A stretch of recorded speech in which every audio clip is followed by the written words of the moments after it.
right. Good morning, everybody. Today is Monday, October 17th, 2016. And this is Before the First Cup of Jules here at UCY.TV. Happy Monday, everyone. It is a very dark and dreary 65 degrees and drizzling fog and mist here in upstate New York. So where do we leave off Friday? We titled the show Military Industrial Control Complex, Space, and Suspended Animation. We had just completed about 2 weeks of discussing some of the things going on in space between commercialization and all of the rich tech billionaires that have been investing in this technology, but the partnering with the federal government, the partnering with NASA, the sharing of facilities to be able to do research and launch potential future missions. We looked at some of the treaties that are in place right now and some of the new stuff that they are talking about as far as laws. And we have also taken a look at how important controlling space is to our quote-unquote national security. It's a pretty frightening thing. We have DARPA in the middle of all this, of course, producing moonshots. Not literally moonshots, but they will. Moonshots like terraforming Mars out of some of this synthetic biology stuff that we've been looking at over the last few years. But DARPA is the military arm, and they've been involved in all of this technology that'll lead us to the 21st century. And I still didn't get to listen. Episode 2 of the DARPA podcast is out, and I forgot about it this weekend, but highly recommended. Number 1 was very good. Talked about molecular manufacturing. Sure, number 2 is going to be on some other crazy mad science technology that we're soon going to find a use for on our mission to one of these off-world planets. Now, there were some interesting posts over this weekend. We're not going to talk about space anymore, but we want to talk about space as in moving to the 21st century. Maybe we'll go back to space later, but I'm spaced out, man. It was 2 weeks. 2 weeks of a brain dump. I need to move on to something else because a lot of other stuff is popping. You know, we can all get distracted and think about how amazing it would be, but or how crazy it would be. But there are things going on right now. So Friday, I think it might have even have happened after the show was over. Obama, how interesting is this? As we've been talking about space and it keeps coming up in the news, and NASA gets $19.5 billion to go to Mars. We have them talking about National Geographic's going to have their big Mars event in November, I believe it is. It's a new chapter in human existence. We have the Mars mission that is a combined effort of the UK and Russia, who are the other two signers on that space treaty that we inked back in the 1960s. United States, Russia, and the UK are the only 3 official signers to that space treaty. Now, we have India. We have China. I just saw a story this morning. China, I'm confused too, but I didn't have time to look into it. China says that they just put a new guy up in that Tianzhong-2, and that's their space station, and he's all smiling, waving. But isn't that Tianzhong-2 the space station that's coming down? Maybe it's Tianzhong-1 that's coming down. I don't know. We covered that last week. But, we got other countries besides the United States that are now all jockeying for this newfound, I don't even know what we're talking about here. It's almost like he who makes it to space the most wins. They're all clamoring for who is going to get their hands on space riches, right? I mean, we discovered it almost had seemed to me, maybe one of the articles is a little misleading, but there was a story a while back where we had talked about that company that, again, is run by a billionaire. It's working together with NASA, and now they are rushing off to the moon. They're the first commercial company that has gotten rights, from what we read on Friday, to land on the moon. But there's a story that came out of CNBC. Any mainstream is going to be misleading.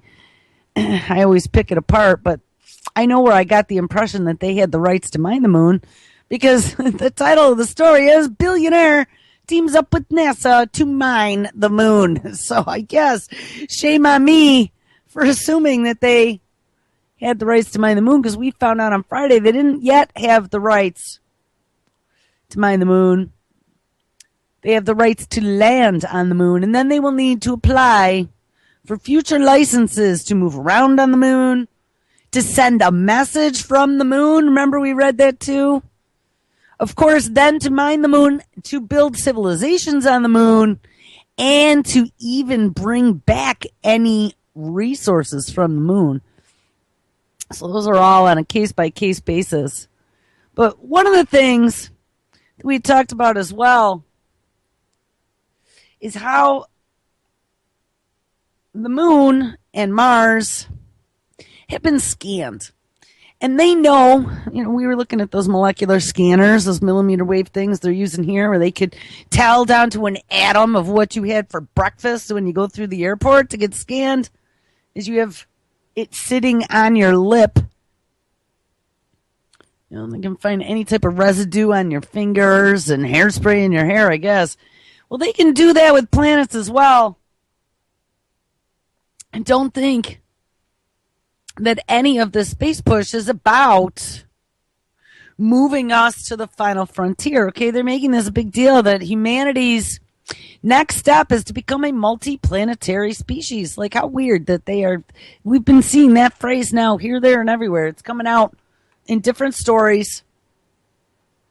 And they're really trying to push that into the collective consciousness, right?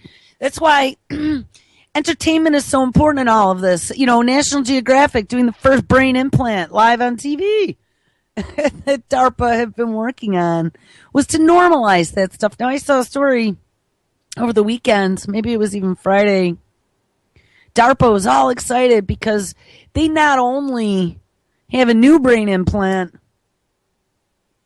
but this guy can literally, he has actually I think it was a woman, has feeling, can control things, move it up to the mouth, very fine motor control. Like, it literally is a cyborg arm. Okay, they've gotten that good at it already.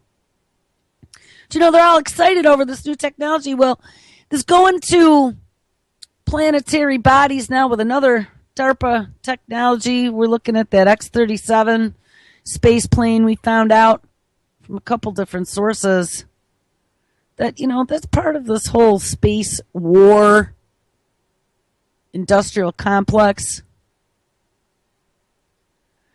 We read about them, some of these other technologies that they are developing, all in the name of going into space and keeping you safe and, precision medicine and to live forever. One was that suspended animation. It's actually I think that's as far as maybe I'd be willing to go at this point with some mad science, but dropping you into either a tub of ice, which they've done in emergency situations that I've read about, but in the story that we heard on Friday, they had been putting cooled saline into the veins of injured individuals to drop their body temperature so their traumatic injuries would not cause major damage by them bleeding out, losing oxygen, all kinds of the other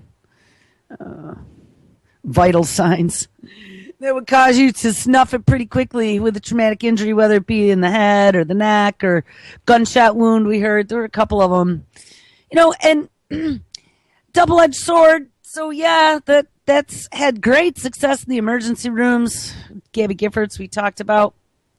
I did find, I absolutely was certain about her husband, and I found it. Mark Kelly, that was his name. NASA astronaut.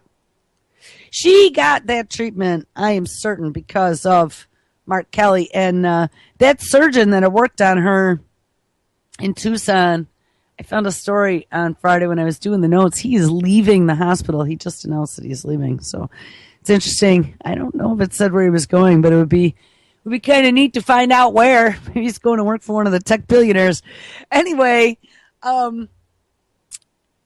this technology that they are looking to cure you, let's say, come up with all these 21st century cures. And like I said, this is probably one that's pretty mild by cooling down body temperature. But one of the things that they've been toying with is how to utilize the same technology, stasis, for long distance space travel to literally turn you off and then be able to warm you up, put you in a little microwave, wake you back up when they need you. It's a frightening thought because, they're proposing this as a solution for long distance space travel. And if that really is a place where they're putting a lot of the money where your mouth is, we got all these tech billionaires and NASA and DARPA working on all these technologies that will enable us to do things in space, like desktop manufacturing or molecular manufacturing from raw materials on a planet where we happen to have no manufacturing facilities. Being able to go to sleep for long term, turn us off, like putting us in hibernation, so we could travel very long distances and not age. Right? That's another good one. They're working on that aging stuff. Not require sustenance because, God forbid, if you're in a space capsule, you can only carry so much. And if they can get rid of most of what you carry, well, they could reduce it down to a manageable size with a small amount of water and oxygen and food required for that long distance trip, keeping costs down, keeping weight down, keeping the amount that you require as a useless eater down. Now, when you think about it that way, you start thinking about things going on here on Earth. Thinking about how they're warning climate change. Climate change is changing everything. Like I said, wherever the change is coming from, there's some wacky change going on. I've been following the weather as a junkie for a lot of years. They're talking, I just saw recently, they are talking now of increasing I think it's a Fujita scale for hurricanes. I think that's tornadoes, but whatever that scale is to rate a hurricane, they are looking at now adding a category 6. Because we've had so many of these super typhoons and stuff. Japan, poor Japan, and Fukushima just slamming one after the other of super typhoons. I'm really surprised that everything's just not off the edge in the ocean somewhere at this point after almost 6 years. But, there is definitely change going on. Now, we've learned a lot about disaster capitalism, and we've dug into some of these new weapons. That's kind of where I think I'm going to make a right turn for a little bit here. The reason why space is so important is because he who controls space controls the world. Wernher von Braun had warned against that a long time ago. And if anyone would have known, it would have been him. Wernher von Braun came over as part of Project Paperclip. As a scientist who was dealing with space travel, he was the one that really led our space program back in the 50s and the 60s. Our space program that really kind of petered out, but he warned not to allow them to weaponize space. So here we have this brand new arms race going on. We have Clapper, head of Central Intelligence, coming out, testifying in front of the Armed Services Committee, saying, hey, all these new technologies, pretty damn dangerous. We've talked about this on the show, and this really is what the whole premise is all this new 21st century craziness. that they're all just going nuts in the lab for, and we're just dumping dollars in. Let's see if we can put in a brain implant. Let's see if we can splice and dice some ATCG. Let's see if we can create some self-replicating synthetic amino acids that we can use to create alien life on planet Earth. Oh, jinkies. I mean, guys, they are just, there's no brakes on any of this. This stuff is just going hog wild, upside down and sideways. And not just here. This technology is democratized. Remember, it's all over the planet. So these countries that don't like us very much, right now, China and Russia, probably the two top ones. I'd say maybe Syria, probably Yemen, Iran too, maybe even Iraq and Libya. Let's add a bunch of them. They don't like us very much. Not at all. Let's even go to South America. I saw they had, over the weekend, it didn't really get much play, but there were at least 2 days of new BRICS meetings down there, and I saw Putin's little shiny head. Was his head shiny? I think it is. At least he's thinning. I saw Putin's little head in there. I don't know who's in for Brazil now, since she got ousted. But anyway, there are a lot of countries that don't like us very much. There are a lot of smart people in other countries besides the United States. We have India. India has always been one of our percolators points for Mad Science Department, and not just in the science division, but also in technology. Talked about that a lot. Bill Gates invested in India way back with his programmer villages, back in the very beginning days of Windows on every desktop and in every pot. We also have Japan. Japan's always been one of our little friends since the end of World War II. We helped rebuild her. And now it's a bionic man. No. But, it's our little secret lab offshore. Another one. South Korea is another place also. There's all kinds of crazy stuff going on. But all these technologies are being developed in the name of staying at the forefront, in the name of being dominant in some new field. I mean, that's the way it always goes. And whoever plants their flag is the one who wins, the one who is in charge. We got way behind the 8 ball back even in the 80s when Reagan was around. And Superman, what was his name? Reed. Oh, dementia setting in. I don't know. I don't remember his name. Oh, in chat. Where are you? What's his name? Superman. Something Reed. I don't remember his first name. But he was paralyzed. He fell off the horse, remember? And they really had pushed.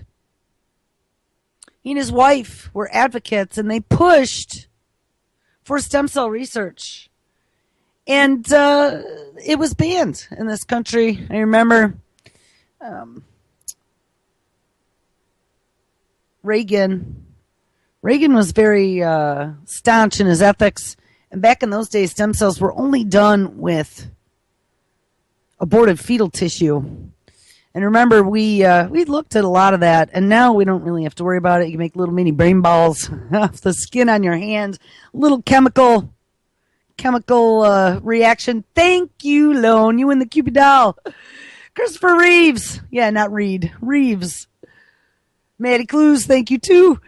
But at the time, they had banned that because of the ethics, because of the aborted fetal tissue. We got behind the 8 ball. A lot of our scientists left the universities because there was no funding at that time.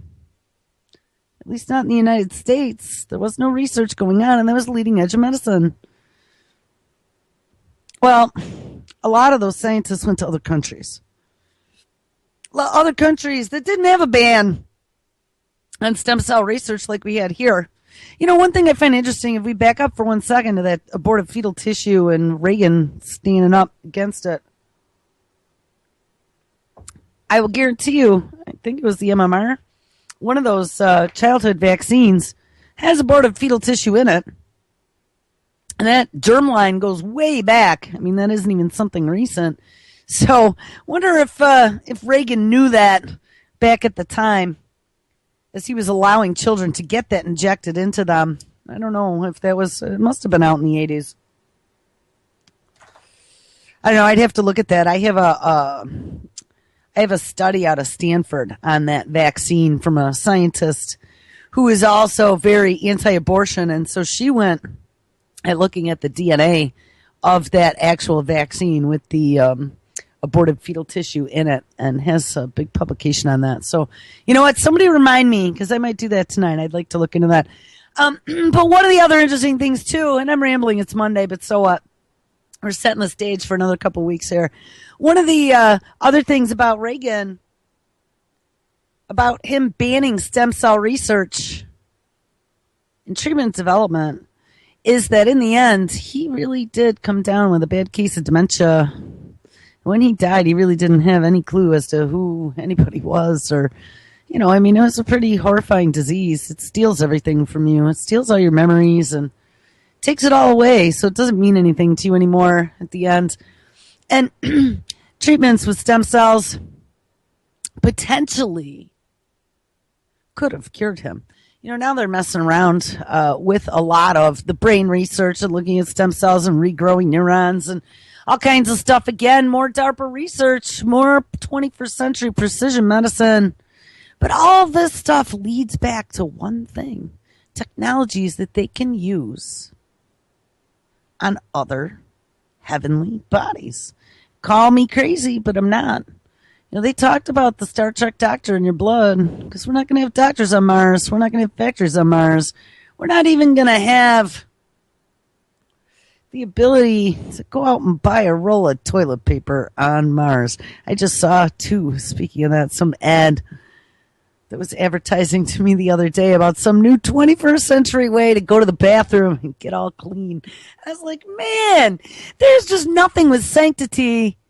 But I think that the reason why they're improving everything, why there's this 21st century way for everything, it seems lately, is because they need to get the new smart technology into your home, right? We have this addiction to these smart devices and smart homes and to convenience in general.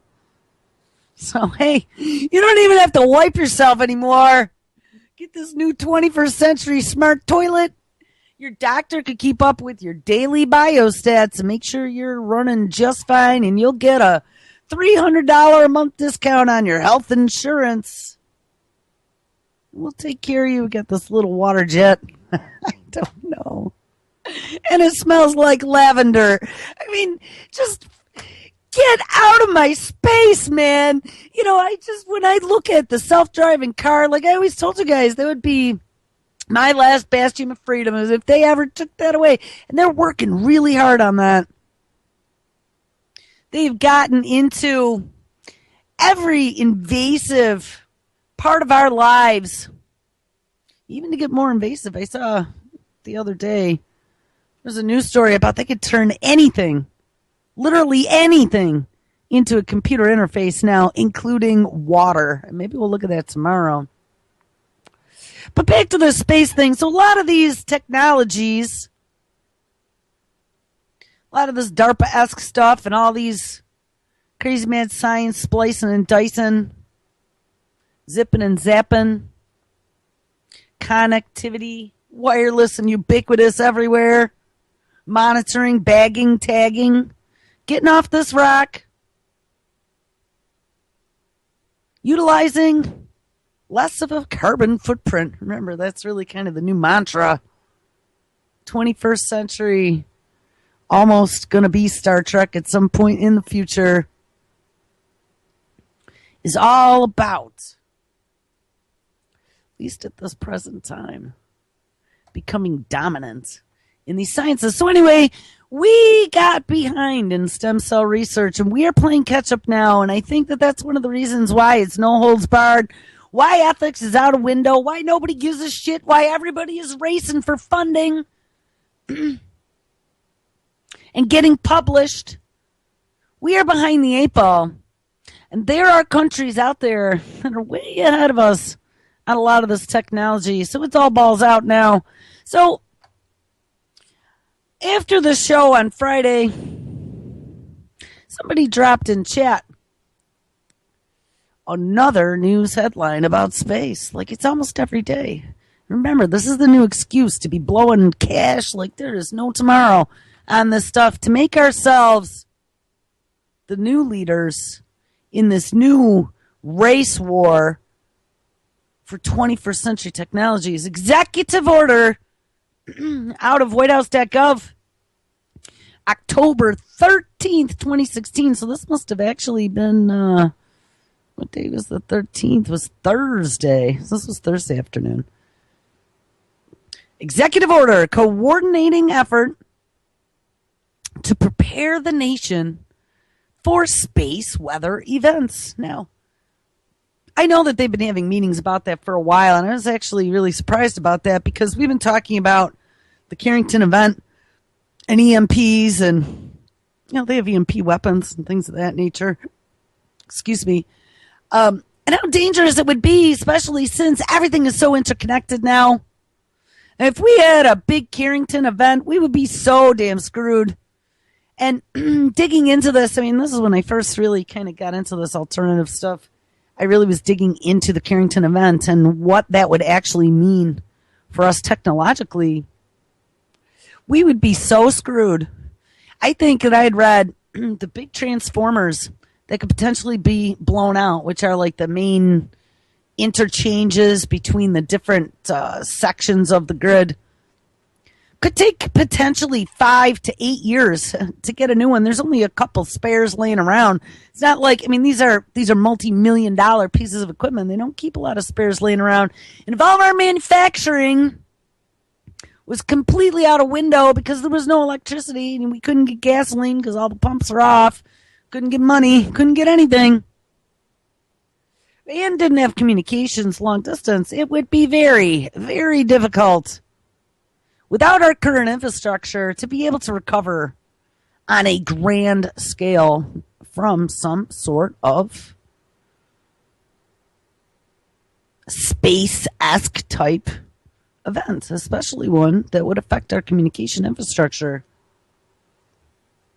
But even more than the communication infrastructure is how it is all connected and what it's connected to. So anyway, it seemed interesting. The right before or right after, the very same day, Russia tests unrivaled new radio electronic weapon. Yes, they did. We found out back a few weeks ago from Reuters that the Pentagon is also working on these new e-weapons of sorts, utilizing pulse technologies, microwaves, millimeter waves, whatever. They're working on all kinds of 21st century weaponry. And as a part of this Internet of Everything project and launching these CubeSat thingies into the sky, jacking up this 5G terabit per second internet that'll be the future for everyone who's connected ubiquitously down to the cellular level, that one of the ways that they're going to boost that 5G radio is to utilize millimeter wave as well. Millimeter wave is pretty interesting, though right now they are working on trying to gain distance. I don't think that they're going to have a problem in the future utilizing many of these technologies from satellites. That's one thing that anyone who controls space, who could take things out from space on the ground, could monitor and surveil the drop of a hat at a laser level. It's going to be the one that controls it all. They'll be the ones who can determine who can come to Earth, who can leave Earth, and at a moment's notice pinpoint you as they're tracking you on this new CubeSat Internet of Everything connectivity. So anyway, Obama's executive order launched the same day that Russia tests the new unrivaled radio electronic weapon.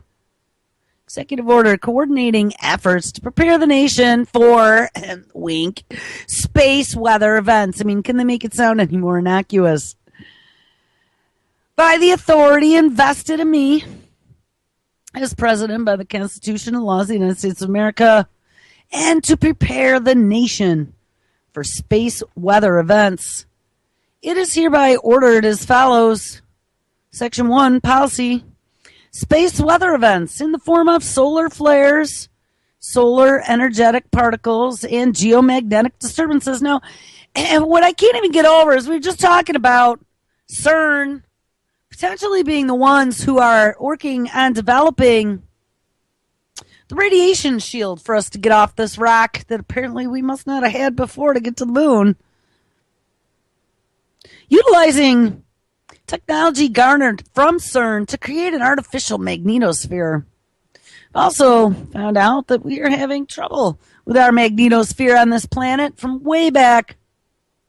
They used to have that magnetosphere simulator that was going on pulling raw data, and then it was simulating what the field looked like in Japan, and that was up for quite a number of years after the Fukushima earthquake went down for a while, but then it came back up. But then that totally went away. I don't really know any good magnetosphere tools now, but I used to watch that frequently, and you found a connection between magnetosphere fluctuations, which, you know, when you had big geomagnetic storms going on the sun that were blasting us with plasma and all kinds of different particles, you know, those solar winds can affect our magnetosphere, and the magnetosphere itself is weakening.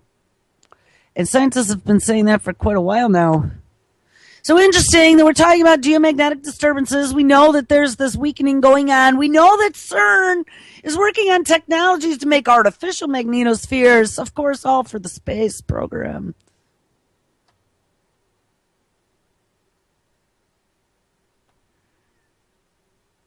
Now we have technologies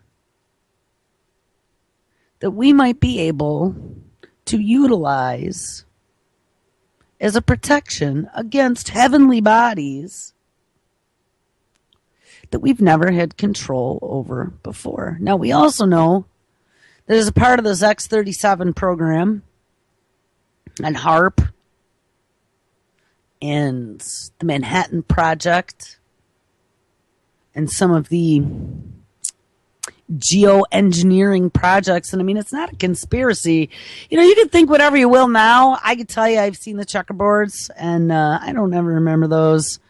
I know that I've seen them get laid out, and then they just turn into this milky disgustingness. I've seen it where we are driving in the hills, and we get in, we're going down south in the beautiful blue sky, big puffy clouds, gorgeous summer day. And right on the other side of that hill, facing a nice populated area, you will see the whole other project blowing in towards you. We've seen, I mean, the sky's literally been two different skies. One to the right looks like it should, and one to the left looks like it shouldn't. I pointed that out to my daughter before without any prompting and asked her what she thought. And she was not too impressed with the sky full of checker boxes. But, you know, there's been geoengineering and messing around with putting particulates and solar radiation management in the atmosphere for a long time. We had Secretary Carter, Ash Carter, come out. I think it was Carter. It was one of the big DoD guys not too long ago and talk about it in some official testimony that he was giving to Congress. It was maybe a few months ago about their solar radiation management program and that. So it's been going on. There's no question about that. But as part of the Manhattan Project, when I was digging in to some of this, the nuclear weapons and the high energy particles, just like the ones that we see coming from the sun, geomagnetic disturbances, messing around with radio waves in the atmosphere, that they've been doing that research since at least the 40s and the 50s. So now we understand a lot of this stuff. We understand how important space is. We need a good reason, because remember that treaty says, you know, you can't weaponize space, Charlie. That's part of that agreement. One of our biggest enemies, at least right now, is we're accusing Russia of doing all these things that I don't think Russia really had anything to do with. The other signor that has been banned from weaponizing space is Russia. So we got to find a sneaky way to get in there and get our systems in position where we will have the lead. So space weather events in the form of solar flares, solar energetic particles, and geomagnetic disturbances occur regularly, some with measurable effect on critical infrastructure systems and technologies, such as the global positioning system, satellite operations and communication, aviation, and the electrical power grid. Extreme space weather events, those that could significantly degrade critical infrastructure, and yes, that could be like the big flick of the domino, guys. That would be, oh God, I don't remember the name of that movie. When they were all on Mars and everything went all nuts, man. Oh, I don't know. I'm so brain dead today. It was a very long weekend, very busy weekend. Just lots and lots and lots and lots of stuff to do with never a day off. But if we had some sort of Carrington event, I've looked at this. I mean, every nuclear reactor could potentially melt down. There'd be no way to fuel the generators. There'd be no way to get the gas. There'd be no idiot dumb enough to sit at the nuclear reactor and not run home to take care of his family, as you have bands of marauders raping and pillaging the countryside. Because guess what? There's no more instant gratification. There's no more way of life. It would be like dropping people on Mars at a moment's notice with nothing. And everything melting down and falling apart. If we had a Carrington event, it would be devastating. But anyway, extreme space weather events, those that could significantly degrade critical infrastructure, could disable large portions of the power grid. Remember, this is an executive order I'm reading. Resulting in cascading failures that would affect key services such as water supplies, healthcare, and transportation. Space weather also has the potential to simultaneously affect and disrupt health and safety across entire continents. Ding. Successfully preparing for space weather events. This is where that word across entire continents is where they're going to justify they need stuff in space. How else are you going to be able to manage an entire continent at one time? Successfully preparing for space weather events is an all-of-nation endeavor that requires partnerships across governments, emergency managers, academia, the media, the insurance industry. Like, what? Yeah, Wall Street, make sure you get them in there. Nonprofits and the private sector. Let's pull you all in now for the good of humanity against outer space. You are all going to become parts of our partnership. This was frightening. It just sounds so, it's so good for you. We're going to take care of you again. But listen to what he is saying. It is the policy of the United States to prepare for space weather events to minimize the extent of economic loss and human hardship. Maybe it's not even going to crash. Maybe we're just going to have some wicked EMP event. They'll just take it all down, and then they can bring it back up in their own vision with their new infrastructure. The federal government, disruptive, remember, the federal government must have a whole bunch of things. Number one, the capability to predict and detect space weather events. Well, they got all those SOHO satellites and stuff. There's a lot of them, actually. There's a lot of satellites up there that are monitoring things. So I think they do have the capability. Number two, the plans and the programs necessary to alert the public and private sector to enable mitigating actions for an impending space weather event, which is strange. The radio operators have been paying attention to space weather for a long time, as well as the major networks and the internet backbone service providers, they will get no notification when there has been a solar flare, especially when it's powerful and incoming and it's going to be a higher KP index. They could potentially, like an X flare especially, they could potentially interrupt broadcast operations. I mean, anything that is being sent via satellite for certain, or any type of wireless technology, whether it be your 802.11 wireless router at home or your cell phone, 3, 4, soon to be 5G, or if you're looking at literal satellite communications, dish network, broadcast television, there will be some disruption if it's a big enough storm and it's aimed at us. But number 3, the protection and the mitigation plans, protocols, and standards required to reduce the risk to our critical infrastructure prior to enduring a credible threat. And, they already put the utilities on alert because getting some sort of flare can cause the main power grid to get fluctuations. Some of it to go down, some of it to surge, and you don't want that. When we had that big, I don't know if it was the East Coast outage, there was one of them that they think was potentially caused by some sort of solar activity. But, we got a big one, and we got the kill shot, they call it, coming right at us. And it hits that ionosphere right above mid-North America. We'd be totally in trouble, especially if it was a biggie. And number 4, of course, don't worry about it, we got plans for this one. The ability to respond to and recover from the effects of space weather. Executive departments and agencies must coordinate their effort to prepare for the effects of space weather events. So they go through this and they decide that they're going to define agency roles in all of this. Let's take a look at who is involved. All right, so they're going to do research and they're going to coordinate stuff and they have objectives. It goes on and on and on. It was quite extensive. But let's see who's going to be involved. Well, roles and responsibilities.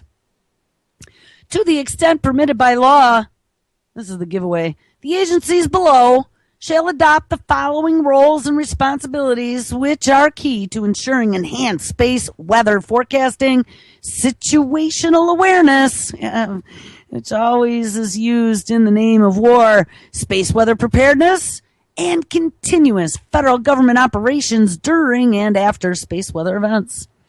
Okay, first one involved, head of the food chain here would be the Secretary of Defense. Of course it is. The Secretary of Defense shall ensure the timely provision of operational space weather observations, analyses, forecasts, and other products to support the mission of the Department of Defense and its coalition of partners, including the provision of alerts and warnings from space weather phenomena that may affect weapons systems, military operations, or the defense of the United States. And remember, we already found out from that interview with Bruce Gagnon that Libby Halebe did last week or the week before that a lot of our war operations on the ground are already controlled from a lot of these satellites, and they got their special location GPSing stuff and that they do from up there. And so it would be important, but interesting that our big space objective to protect us from solar flares, the one that they just put in charge is the Department of Defense. This Department of Defense, I'm telling you, all this technology that is being spun out all ties back to the Department of Defense. Everything does. DARPA mad science gone mad. And they find all these ways to sell it to you. This one, of course, is space weather preparedness. Friday was getting off this rock. Let's go to Mars because stuff's screwed up. You could be one of the very first in space. Precision medicine, it's all about living forever and curing all disease, curing cancer, step right up. It's just unbelievable. All right, number 2, and I'm going to get off this in a second. Number 2, Secretary of Interior, second in command, supporting the research, development, deployment, and operation of capabilities that enhance the understanding of variations in the Earth's magnetic field associated with solar terrestrial interactions. Now, again, double-edged sword. There's been research going on already, and I found out about this from a couple different venues where they've been messing around. I mean, there's been a correlation a long time ago by even different YouTubers who have been very obsessed with following space weather and earthquakes and things on this planet and how it affects the weather on planet Earth. And they already know this, by the way. I mean, if you dig into that Manhattan Project and those high energy particles and the research that they were doing back when they were still doing nuclear testing on the ground, it was Kurt Vonnegut's brother, as a matter of fact. It was a scientist involved in doing the research on how that affected the upper atmosphere, how that affected communications, how that affected Earth environment. Take that another step further, and let's look at some of these 21st century weapons. And you can already see a very thick line between point A and point B, how understanding, predicting, and deploying and researching the Earth's magnetic field with terrestrial interactions could potentially in the future be utilized. If you could contain and capture that energy and learn to direct it, you could do global weaponization of our ionosphere. You got CERN working on that already, the magnetosphere. I think there's some fear to be had here. This is not about protecting us from EMPs. This is about understanding how some of these natural occurrences, some of more parts of nature can be bastardized and utilized and tamed to be used as man's tinker toy as he steps forward and declares himself a god ruling over nature and space. I mean, it's just insane. And science. Anyways, we have the Secretary of Commerce.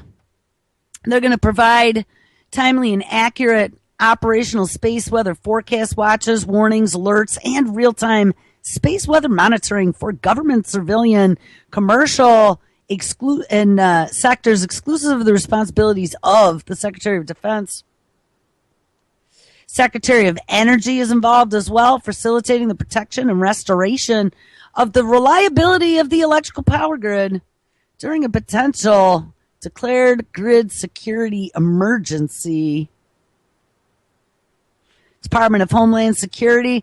Remember, too, we had the Department of Homeland Security. We had Manet Napolitano, and she was there talking about how vulnerable our power grid was. And that was in the days of hackers under every bed. But now we got, Jesus, we got space weather. It's going to take us out. I mean, how long have we been saying this? We got to put all of the major cabinet positions in charge. Homeland Security shall ensure the timely redistribution of space weather alerts and warnings that support national preparedness, the continuity of government, and the continuity of operations. We got good old NASA as well. NASA shall implement and support a national research program to understand the sun and its interactions with Earth and the solar system to advance space weather modeling and prediction capabilities applicable to space weather forecasting.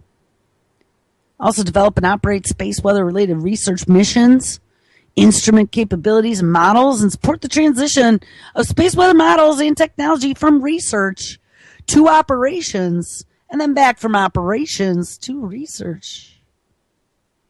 We got the good old National Science Foundation, the same foundation that is responsible for the Antarctic mission. Remember, we found out that Antarctic Treaty is very similar to the space treaty that we inked in 1967. The National Science Foundation shall support fundamental research linked to the societal needs for space weather information through investments and partnerships as appropriate. So let's bring in all the commercial donors. Secretary of State's involved in consultation with heads of relevant agencies, and they shall carry out diplomatic and public diplomacy efforts to strengthen global capacity to respond to space weather events. Says Secretary of Defense, Interior, Commerce, Transportation, Energy, Homeland Security, along with NASA and the National Science Foundation, shall work together, consistent with their ongoing activities, to develop models, observation systems from the sky, technologies and approaches that inform and enhance national preparedness, all for your safety, for the effects of space weather events, including how space weather may affect critical infrastructure and change the threat landscape with respect to other hazards. Now, like I said, I don't think that this is something that's manufactured, because we've been squawking about space weather and Carrington-esque events, again, for a very long time. But it's very interesting at this juncture, as Obama's leaving office, and we got the space race, 21st century insanity in full gear right now, heading for the cliff with the foot pedal to the metal on the accelerator, and he's getting ready to jump off. He'll have a parachute, don't worry, and some golden boots. And we got the appointed one, who it looks like is going to be selected regardless if we want her or not, and shoehorned into office to continue with this war hawking that is in the process right now of pulling the bag strings closed on everything. Technology is being usurped and pulled into the evil empire 100%. They got all these tech billionaires and all these tech companies all in bed now, absolutely 100%, as a part of the talking mouthpiece. Did you see Google over the weekend? I think it actually was Friday. Google finally released their truth algorithm that we had talked about. We had them crying at the debates. We had Hillary Clinton at that last debate going on and on about how, go to my website, fact check, it's lies. It's lies. Remember, she kept saying it's lies. And then they come out and they start attacking Trump with all the bimbos. Oh, it's lies. It's lies. It's all lies. So regardless if it's lies or not, this set up something very interesting. We talked about a story that came out in 2011 out of Politico. Bill Clinton sitting down saying, hey, we need to create an internet agency. These pesky people on the internet, they can write anything, independent journalists. We need someone to fact check it. We need them to fact check it against some sort of agreed upon truth. Forget doing investigative journalism or digging up things that maybe aren't published. Bill Clinton doesn't like all the misinformation and rumors floating around in the internet. And he thinks that the United Nations or the U.S. government should create an agency to do something about it. He says it would be a legitimate thing to do on NBC. The agency, Clinton said, would have to be totally transparent about where their money came from and would have to be independent, because if it's a government agency in a traditional sense, it would have no credibility. Let's say that the U.S. did it. It would have to be an independent federal agency that no president could countermand or anything else, because people wouldn't think that you were just censoring news and giving a different falsehood out. Well, it only took them 5 years fact-checking, all those pesky debates and people calling for fact-checking and all those dumb people out there who don't know how to do research on the internet. Google, this was so the first story was from 2011. This was from October 14th, so this was Thursday or Friday, 2016. Google is adding fact check tags to its news articles and indexes, introducing a feature amid U.S. presidential races roiled by heated disputes over the accuracy of information. Problem, reaction, solution. So let's roll it out. The move was announced on Thursday and will allow readers on Google News applications and websites to click on links to fact check where claims have been evaluated by fact check organizers. This new feature is being introduced amid a war of facts between many major media outlets, Republican presidential nominee Donald Trump and Hillary Clinton. It also aims to stem the spread of fake news that may spread through social media. So, yeah, and quote unquote is called fake with a quote unquote. And this is because they're calling it fake if it does not match up against some fact, quote unquote, database that Google is using in their algorithm. Google News determines whether an article might contain facts using an algorithm that evaluates claims by seeking websites that, quote, follow the commonly accepted criteria for fact checking, unquote. Guys, they just introduced a truth algorithm, and your story is not going to be approved. It will not have a check. I noticed on YouTube, all the videos now, you'll see the news agencies who have a little checkbox next to a video on YouTube potentially is one that'll show up in Google News. And if places like UCY don't have a fact check, you'll never show up in the search engine. So put on a seatbelt, because it is getting stranger by the day. We're taking over space. We're taking over cyberspace, and they're going to tell you what is true, what is not true. They're painting this narrative, and this narrative gets odder by the day. It's not about keeping you safe, people. It's about taking control of everything. Duke University, I guess we're going to stop. They called this a huge step for fact-checking. All right, guys, for censorship. Everyone have an awesome Monday, and I will catch you